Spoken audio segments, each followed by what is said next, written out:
So, good day everyone. So, today we have another tutorial about Gulp and Sass. So, how to set up a Gulp. As you can see on the module, okay, you need to set up node.js. How? First, you need to install the node.js. Okay, and then you need to open the command prompt. Okay, open the command prompt and then you need to type npm init. npm init. So, npm init. Wait for it to load and then you just need to enter it.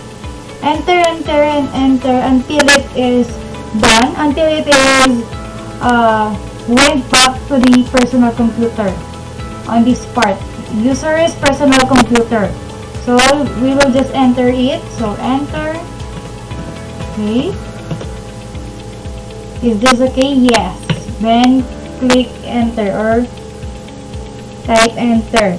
So, after that, you need to install the node.js. Okay. So, npm install-g. So, let's wait for it to be installed. As you can see, up to date, audited 3 packages. Ibig sabihin lang po, in-install lang natin si node.js. Okay? Now, let's proceed with we are done with this command prompt. Let's proceed with our Visual Studio Code or the VS Code. But before that, you need to set up your folder. Okay? So, you need to set up your folder first. So, on your local disk D, kaya, local disk D or on your backup disk on your computer, on your PC, you need to create a folder named ITPE_BSIT_ your initials. Okay, so I created here mine, yung folder ko, and then inside this folder, I created another folder, CSS and the Sass. Okay, and then after you created those folders, go to your VS Code software. Okay, and then let's add the folder. Yung ginawa natin folder kanina, si ITPE4. So, let's add the folder. This one. Where is it? There. Okay, we will add this one, then click add. As you can see, we have our folder here. Okay, after that, we will just what do you call this? We will needing to open the command prompt. Okay, here po. So, kung mag-right-click ka dito guys, makikita mo si open in command prompt. Ayan siya. So, right-click your folder in your workplace or workspace, I mean. So, right-click this one and then open in command prompt. So, mapupunta ka dito sa part na to. Okay, ito siya. Kung anong ginawa natin sa command prompt natin kanina, let's do it again. Okay? So, type natin yung npm init. To check ko. Okay, kung nandito na sila. Yung ating node.js. So, same lang gagawin. Enter lang tayo hanggang sa bumalik tayo dun sa folder name natin. Enter lang ng enter. Ayan. So, nakabalik na tayo. Next, we will install the, what do you call this? The npm install. So, npm install. So, i-install natin yung Sass natin. Okay? Or yung Gulp, I mean. The Gulp Sass.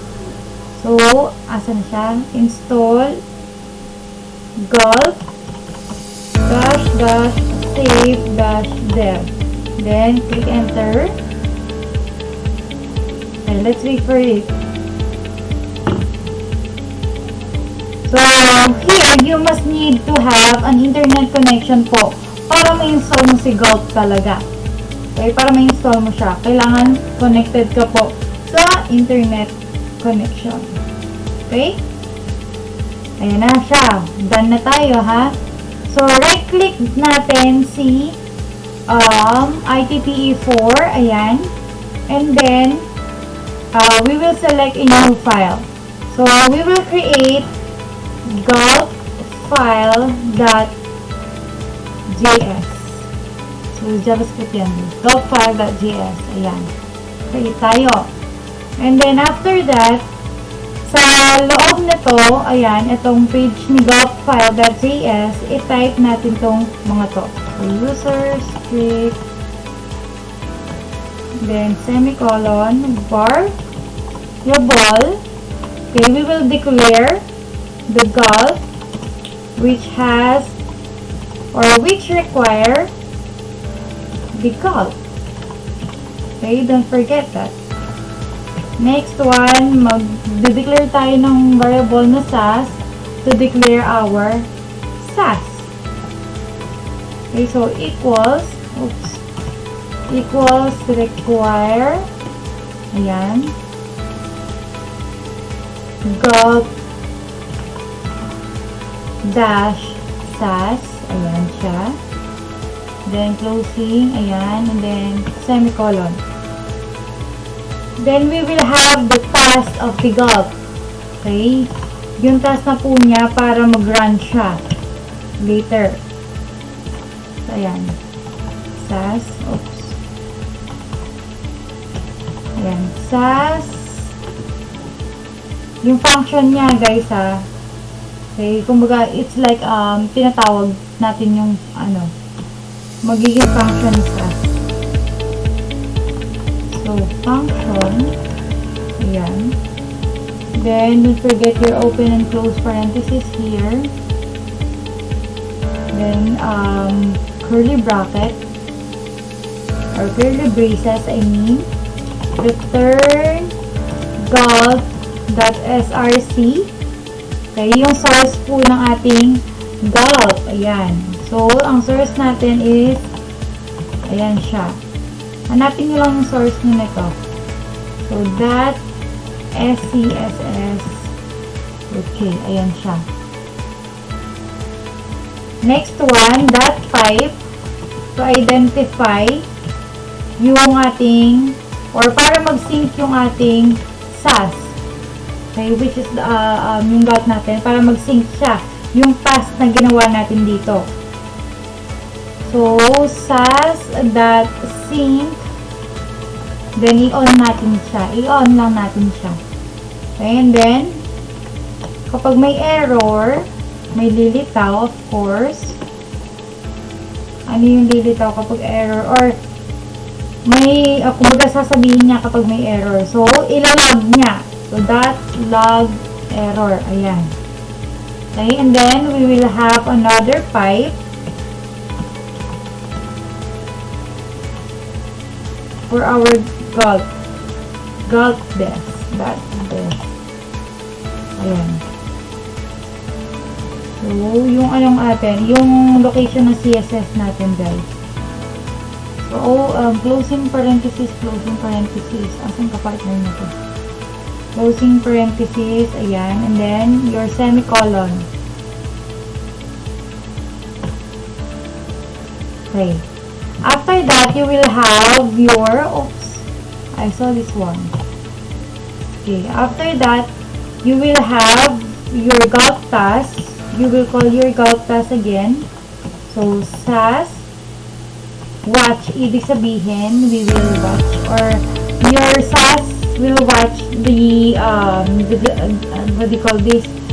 The coding here, or the connection po. Okay, ng Gulp and Sass natin. So, i-watch niya. And then, ang function, tatawagin natin. Okay, we will call the function we declare here. So, ayan siya, function. Then, your open and close curly braces. And then, gulp watch, .watch.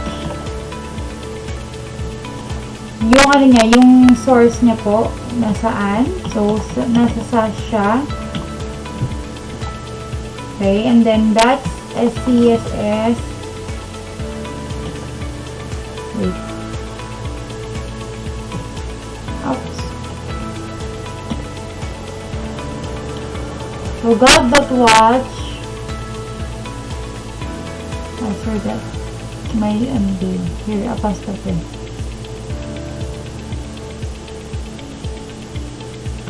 Okay, I will remove that one, and then curly bracket, I mean, not curly bracket. It's a bracket, and then your sass. Okay, this is your sass. Yan siya. Okay, ayan, semicolon, and then semicolon dito. Don't forget to close your, okay, click S or to save your file. Okay, then after that, so by the way, you need to set up this first. You need to input this first before you do this one. So I will do this one again. I will install the Gulp first. After I input this codes here in our ZS. So there you go, I'm done. And then let's check the Gulp Sass if it's already there. As you can see, module not found. Okay, or our error is cannot find a module Gulp Sass.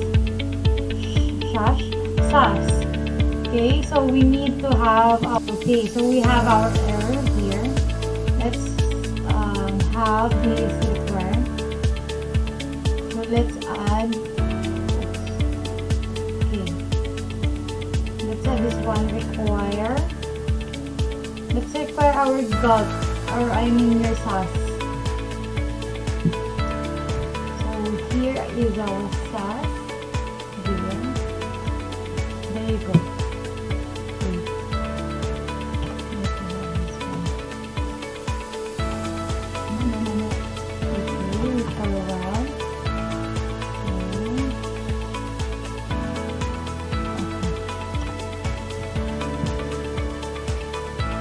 Oh, I'm sorry, I don't have my open parenthesis here.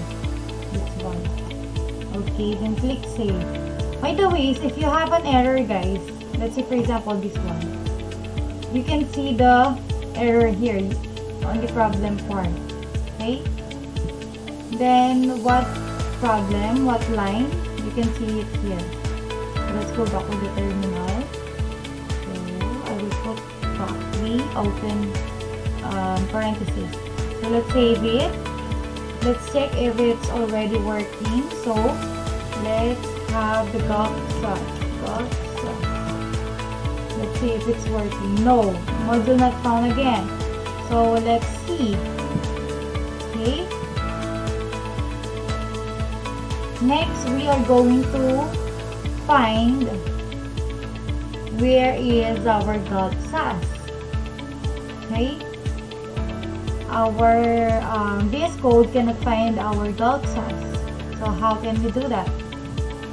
Let's have to install. A while ago we installed this one. Where is it? This one. npm install gulp does not save dev. So here, after this one, let's have our Sass here. Instead of Gulp, let's make it Sass. Oops.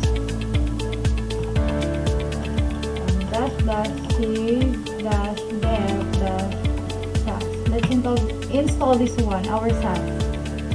Okay, last time we installed our Gulp. Now let's check. Okay, let's check our Gulp Sass if it's already here. Okay, we can find again the module Gulp Sass. Where is this? My Gulp Sass. This one. Hindi niyo daw mahanap yan. Let's see.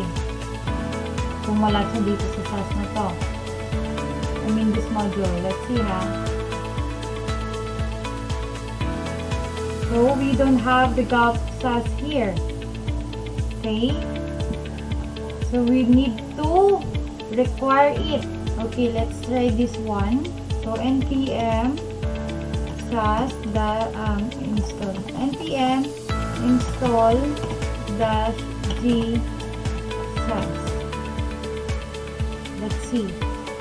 Okay, so let's check if it's already here. Gulp sass, not yet found. Okay,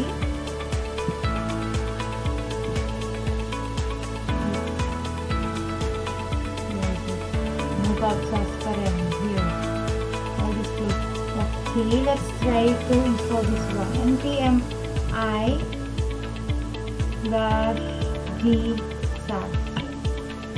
Let's see if mag-work siya. So, gulp sass. Not yet found. Okay, let's see. Let's first install this one. Install gulp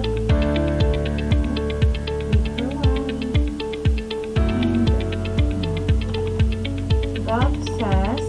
Okay, and then dash save that. Ayan. Let's check if ano siya. Dito pala sa natin na-install kanina. Okay, let's check.